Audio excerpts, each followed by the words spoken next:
तो हाँ भाई करें शुरू। तो आज की इस वीडियो के अंदर हमारे पास तीन तगड़े फ्लैगशिप है और तीनों के लिए ही किडनी लगती है। यहाँ पर एक सैमसंग S25 अल्ट्रा है, दूसरा ओप्पो का फाइंड X9 प्रो एंड तीसरा आपको पता है वीवो का नया वाला X300 प्रो। और तीनों के फ्रंट कैमरे से भी मैं वीडियो रिकॉर्ड कर रहा हूँ 4K 60 FPS में। यहाँ पे स्टेबलाइजेशन में तीनों ही इस बार काफ़ी अच्छे हैं, लेकिन सैमसंग के अंदर जो मुझे एक प्रॉब्लम लग रही है वो है फील्ड ऑफ व्यू की, क्योंकि इसके पास फील्ड ऑफ व्यू सबसे ज़्यादा कम मिलता है। बाकी यहाँ पर HDR हिट देख सकते हो सैमसंग का काफ़ी ज़्यादा वीक है। यहाँ पर ओप्पो और वीवो काफ़ी अच्छे तरीके से काम कर रहे हैं। बाकी डायरेक्ट लाइट के अंदर देखेंगे लाइट कंट्रोल किसका अच्छा है, तो आप मुझे कमेंट्स में बताना आपको किसकी वीडियो क्वालिटी अच्छी लग रही है। तो हाँ भाई करें शुरू। तो आज की इस वीडियो के अंदर हम इन तीनों ही फोन को कंपेयर करने वाले हैं आप लोगों के सामने, और तीनों से हमने काफी सारे सैंपल लिए हैं। अब आई नो काफी लोग कहेंगे भाई एप्पल क्यों नहीं रखा, तो इतना बड़ा एप्पल रखा है भाई।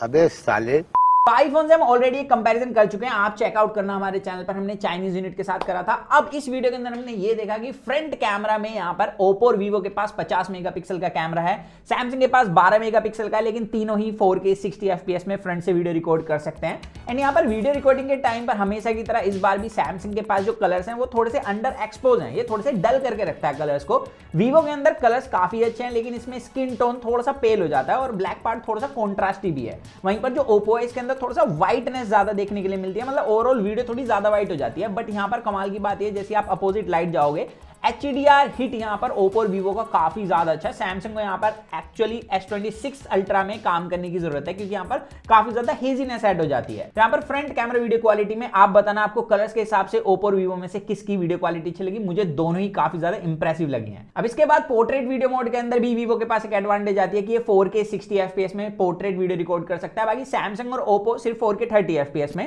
बट यहाँ पर जैसे आप वीडियो देखोगे पूरा सिनेरियो चेंज हो जाता है, क्योंकि वीवो के अंदर काफी ज्यादा कलर कॉन्ट्रास्ट रेशियो हाई है, जिसकी वजह से शैडो और ब्लैक पार्ट मतलब हेयर और शैडो देखो काफी ज्यादा मैच हो जाते हैं और वीडियो इतनी ज्यादा इंप्रेसिव नहीं लगती जितना सैमसंग और ओप्पो की है। एंड यहाँ पर एच डिटेक्शन तो तीनों का अच्छा है, बट ओवरऑल जो वीडियो क्वालिटी अगर मुझे एक पिक करना हो, मैं यहाँ पर ओप्पो को करना चाहूंगा, क्योंकि यहाँ पर opposite light, HDR, direct light के अंदर लाइट कंट्रोल वगैरह उन सब में स्किन टोन ओवरऑल ओप्पो का ज्यादा बढ़िया है। बाकी लो लाइटिंग परफॉर्मेंस में ओप्पो और वीवो काफी ज्यादा इंप्रेसिव परफॉर्म करते हैं। सैमसंग के अंदर अगेन यहाँ पर काफी ज्यादा ग्रेन्स देखने के लिए मिलते हैं, क्योंकि हमने देखा है सैमसंग का फ्रंट कैमरा हल्की सी लो लाइट के अंदर काफी ज्यादा ग्रेन शो करता है, यहाँ पर भी वही शो कर रहा है। वीवो के अंदर कुछ ज्यादा ही स्किन टोन ब्राइट देखने के लिए मिलता है। ओप्पो के अंदर स्किन टोन यहाँ पर काफी ज्यादा बैलेंस है, हल्का सा रेड टच के साथ मिलता है जो स्किन को और ज्यादा निखार देता है मेरे हिसाब से। तो यहाँ पर low lighting video quality normal mode में ओप्पो की ज्यादा स्ट्रॉन्ग है। और पोर्ट्रेट वीडियो मोड के अंदर भी फ्रंट कैमरे में हमें सेम ही सीन देखने के लिए मिला कि ओवरऑल जो वीडियो क्वालिटी है ओप्पो की काफी अच्छी है। हालांकि वीवो और ओप्पो के अंदर किसी तरीके के ग्रेन्स नहीं मिलते, बट वीवो थोड़ा सा स्किन को ज्यादा ही ब्यूटीफाई कर देता है।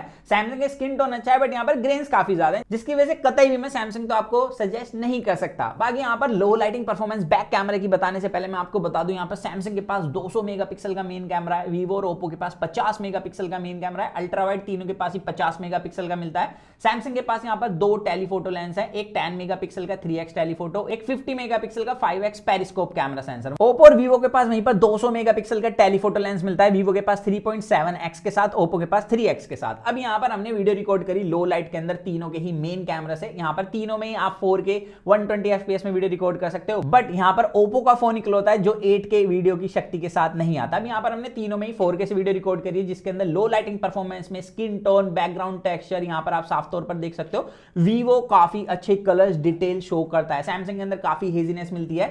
ओप्पो के अंदर भी डिटेल्स अच्छी हैं, कलर्स भी अच्छे हैं, बट ओवरऑल यहाँ पर इस सब्जेक्ट को उतना अच्छे से हाईलाइट नहीं कर पाता जितना वीवो करता है। तो लो लाइटिंग वीडियो में साफ तौर पर मेरी टेस्टिंग के अंदर वीवो काफी अच्छा परफॉर्म करता है। बाकी यहाँ पर टेलीफोटो को भी यूज करके आप वीडियो रिकॉर्ड कर सकते हो, जिसके अंदर अगेन वीवो एडवांटेज ले जाता है डिटेल और स्किन टोन के मामले में। इसके बाद हमने पोर्ट्रेट मोड में वीडियो रिकॉर्ड करी है, यहाँ पर भी वीवो सेटिंग्स में एडवांटेज ले जाता है। 4K 60 FPS में आप पोर्ट्रेट वीडियो रिकॉर्ड कर सकते हो। सैमसंग और ओप्पो के अंदर 4K 30 FPS का ऑप्शन मिलता है, बट यहाँ पर ओवरऑल जो वीडियो क्वालिटी है पोर्ट्रेट मोड के अंदर मुझे भाई ओप्पो की सबसे ज्यादा बैलेंस लगी। वीवो के अंदर वही है फ्रंट कैमरे की तरह, यहाँ पर कलर सैचुरेशन काफी ज्यादा बढ़ जाती है। आप देख सकते हो ब्लैक पार्ट कुछ ज्यादा ही बूस्टेड है, हालांकि आई प्लीजिंग लगती है इसकी वीडियो, लेकिन यहाँ पर एक बैलेंस वीडियो की बात करी जाएगी वो ओप्पो की है, क्योंकि सैमसंग के अंदर भी व्हाइटनेस कुछ ज्यादा ही देखने के लिए मिलती है वीडियो के अंदर। तो यहाँ पर लो लाइटिंग पोर्ट्रेट मोड के अंदर ओप्पो कमाल का है। बाकी डे लाइट कंडीशन की सीधे तौर पर बात करी जाए तो तीनों से ही हमने 4K 60 FPS में वीडियो रिकॉर्ड करी, जहां पर सैमसंग का स्किन टोन डायरेक्ट लाइट के अंदर सबसे अच्छा परफॉर्म करता है। बाकी वीवो और ओप्पो के अंदर थोड़े से कलर्स डिफरेंट मिलते हैं,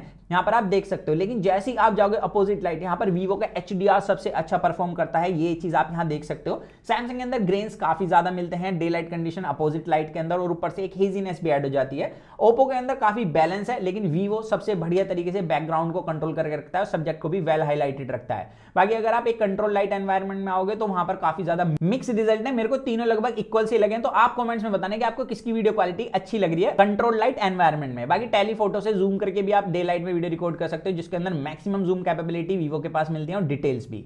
इसके अलावा पोर्ट्रेट वीडियो मोड के अंदर हमने वीडियो रिकॉर्ड करी है। यहां पर आप देखोगे तो पोर्ट्रेट मोड के अंदर एज डिटेक्शन तो तीनों का अच्छा है, लेकिन ओवरऑल जो सबसे ज्यादा बैलेंस वीडियो देखी है वो ओप्पो की है, क्योंकि वीवो कलर्स काफी ज्यादा चेंज कर देता है, सैमसंग शैडो को अच्छे से हाईलाइट नहीं कर पाता, ओप्पो शैडो भी हाईलाइट अच्छे से कर पाता है और बैकग्राउंड के कलर और सब्जेक्ट के कलर्स भी इतने चेंज नहीं करता। तो यहां पर वीडियो के अंदर काफी ज्यादा मिक्स रिजल्ट है, बट इतना है कि सैमसंग को दोनों ही फोनों ने काफी पीछे कर दिया अभी के टाइम पर। अब मेरे को लगता है S26 अल्ट्रा आएगा ना, जब भी कुछ हो पाएगा सैमसंग का। अब तीनों के ही मैक्रो मोड पे चले तो यहाँ पर सैमसंग के पास डिसएडवांटेज ये है कि इसका मैक्रो मोड सिर्फ अल्ट्रा वाइड के साथ काम करता है। बाकी के ये दो जो फोन है इनके ऑलमोस्ट सारी लेंसेज के अंदर आप मैक्रो मोड को यूज कर सकते हो, जिसकी वजह से डिफरेंस कुछ ऐसा आता है। यहाँ पर वीवो सबसे इंसेन परफॉर्म करता है मैक्रो शॉट्स के अंदर, क्योंकि यहाँ पर कलर और कॉन्ट्रास्ट रेशियो साथ ही बैकग्राउंड ब्लर बहुत ही ज्यादा क्रेजी है, मतलब नेक्स्ट लेवल है स्मार्टफोन के अंदर।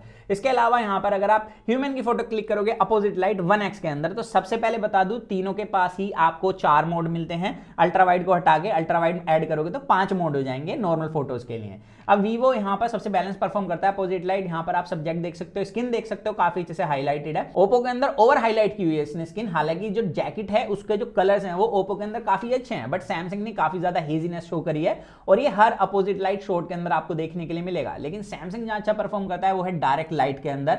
आप किसी भी मोड में फोटो क्लिक करोगे, सैमसंग के पास जो स्किन टोन है उस पर लाइट कंट्रोल सैमसंग सबसे अच्छा करता है। रीजन है क्योंकि ज्यादातर सिचुएशन में हमने देखा है कि सैमसंग फोटोज को डल करके रखता है, तो यहाँ पर डायरेक्ट लाइट के अंदर ऑब्वियसली वो डल करेगा तो स्किन टोन थोड़ा बेटर हो जाएगा दोनों फोन के कंपैरिजन में।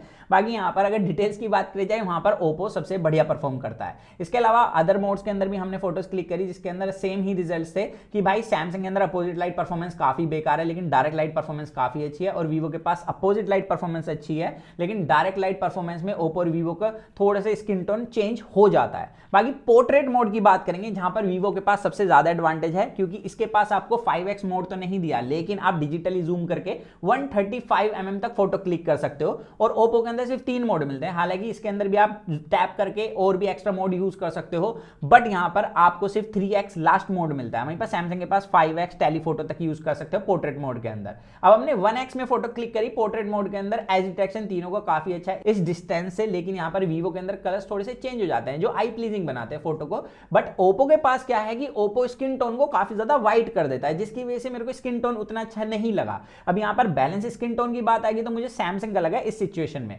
बट सैमसंग के पास प्रॉब्लम यह है कि अगर आप एक कंट्रोल लाइट एनवायरनमेंट में फोटो क्लिक करते हो तो ये क्या करेगा, शैडोज को हाईलाइट करने के चक्कर में फोटो ही वाइट कर देता है, जिसकी वजह से पूरा सब्जेक्ट वाइट हो जाता है। लेकिन यहां पर वीवो और ओप्पो उस कंडीशन में काफी अच्छा परफॉर्म करते हैं। इवन अगर आप बैकग्राउंड देखोगे तो यहां पर भाई वीवो ने काफी अच्छे तरीके से बैकग्राउंड को भी हाईलाइट करके रखा हुआ है। अब यहां पर अगर आप थोड़ी सी दूरी से फोटो क्लिक करते हो 1x के अंदर, तो सैमसंग के अंदर प्रॉब्लम यह है कि इसका एज डिटेक्शन गड़बड़ा जाता है। वहां पर ओप्पो और वीवो काफी अच्छे तरीके से परफॉर्म करते हैं, लेकिन मेरे को ओवरऑल यहां पर वीवो का 1x ज्यादा अच्छा लगा।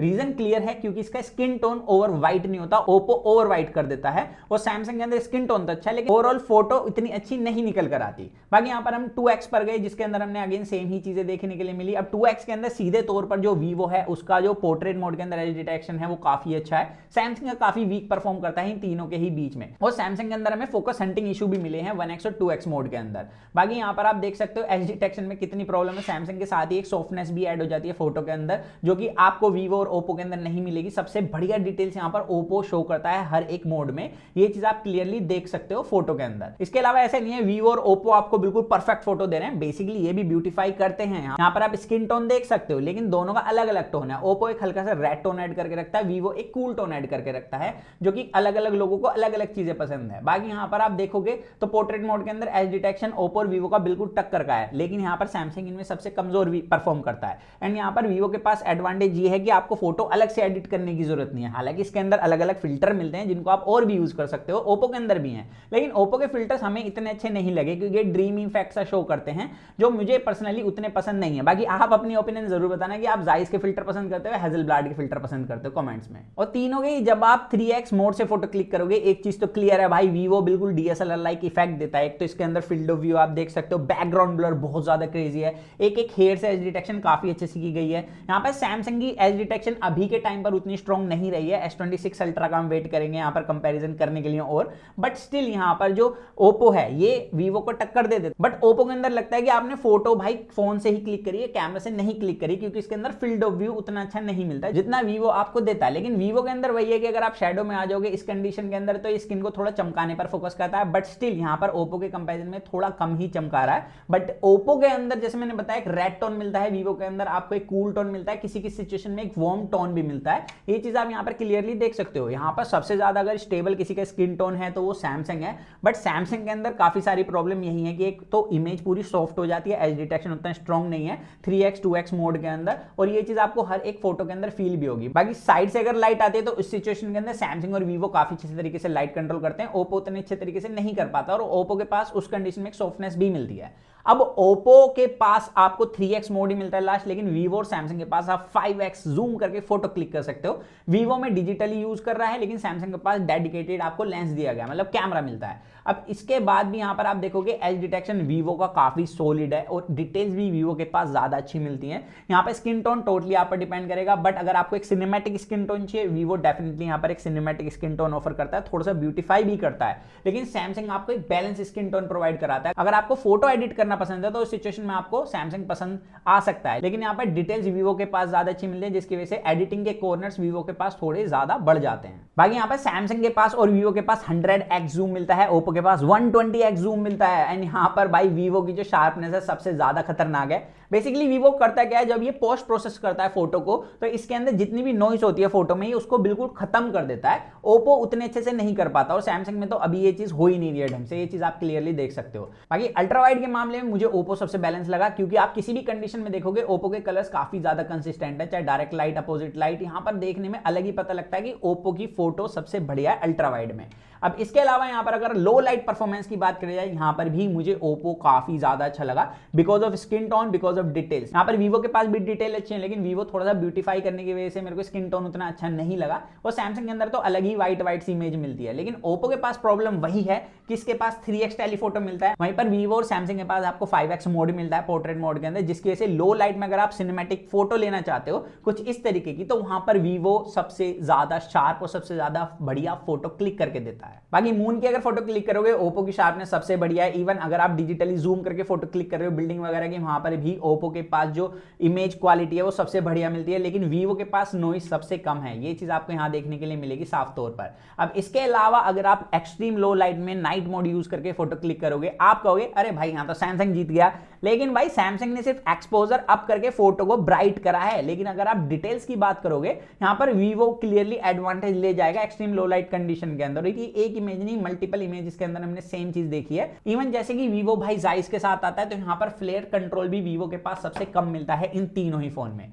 अब इसके अलावा अगर हम बात करें फ्रंट कैमरा की, तो यहां पर फ्रंट कैमरा में सीधे तौर पर बताऊं लाइट कंट्रोल तीनों का अच्छा है, HDR हिट भी तीनों फोनों का लगभग सिमिलर सा ही मिलता है, पोर्ट्रेट मोड के अंदर एज डिटेक्शन भी सिमिलर है। लेकिन यहां पर जो सबसे कमाल की चीज मुझे लगी वो है भाई स्किन टोन, जहां पर थोड़ा सा डिफरेंस आता है। ओप्पो का स्किन टोन भाई थोड़ा सा बेटर लगा है आज के टाइम के हिसाब से, क्योंकि इसके अंदर हल्का से एक रेड टच मिलता है, जिसकी वजह से इमेज ओवरऑल काफी ज्यादा अच्छी लगती है। बाकी सैमसंग और वीवो के जो स्किन टोन है अभी के टाइम पर लगभग सिमिलर हो चुकी है। इवन लो लाइट के अंदर भी मुझे फ्रंट कैमरा भाई ओप्पो का थोड़ा ज्यादा अच्छा लगा, हालांकि इसमें शटर स्पीड की थोड़े से इश्यूज मैंने देखे हैं। अगर आप लो लाइट में फोटो क्लिक कर रहे हो और हल्का सा हाथ भी ला, ओप्पो के अंदर थोड़ी सी ब्लरी इमेज आती है। यहाँ पर सबसे ज्यादा कंसिस्टेंट उस सिचुएशन में वीवो परफॉर्म करता है, हालांकि वीवो का स्किन टोन लो लाइट में उतने स्ट्रॉन्ग नहीं है जितना बाकी के इन दोनों फोनों का है। लेकिन वीवो की एक चीज काफी स्ट्रॉन्ग है, वो है पोर्ट्रेट मोड के अंदर लो लाइट में एज डिटेक्शन। इन तीनों ही फोन में सबसे ज्यादा क्रेजी वहां पर वीवो परफॉर्म कर रहा है। तो ओवरऑल इतना कंपैरिजन करने के बाद एक चीज तो मैं समझा कि सैमसंग का ये वाला फोन अभी कैमरास में काफी ज्यादा पीछे हो गया है, क्योंकि दूसरे फोन जैसे वीवो का X300 Pro या ओप्पो फाइंड X9 Pro, इनके कैमरास अभी के टाइम पर वीडियो में भी इसको टक्कर देकर आगे निकल चुके हैं। यहाँ पर सीधे तौर पर बताऊं तो आगे ही निकल चुके हैं। बाकी ये दोनों फोन एक्सटर्नल लेंस के साथ भी आते हैं, जिसकी मैं एक अलग से डेडिकेटेड वीडियो लाने वाला हूं, चैनल सब्सक्राइब कर देना उसके लिए। लेकिन अब बात आती है यहाँ पर इन दोनों में से विजेता कौन है।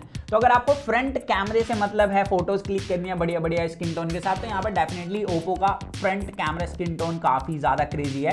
लेकिन अगर बैक कैमरा पोर्ट्रेट फोटोज की बात आएगी, लो लाइटिंग परफॉर्मेंस की बात आएगी, यहाँ पर अभी भी वीवो अनबीटेबल है। बाकी आपकी क्या ओपिनियन है कमेंट्स में बताना, क्योंकि आपकी ओपिनियन हमारे लिए मैटर करती है, जैसे हमारी ओपिनियन आप लोगों के बाइंग डिसीजन के लिए मैटर करती है। और अगर आप चैनल पर नए हो, चैनल सब्सक्राइब करना, वीडियो लाइक करना। मेरा नाम पीयूष, तो मिलते हैं जल्दी कूल और एक्साइटिंग वीडियो में। जब तक के लिए जॉन मैं गैस हो to watch your heart will stay in with that box guys.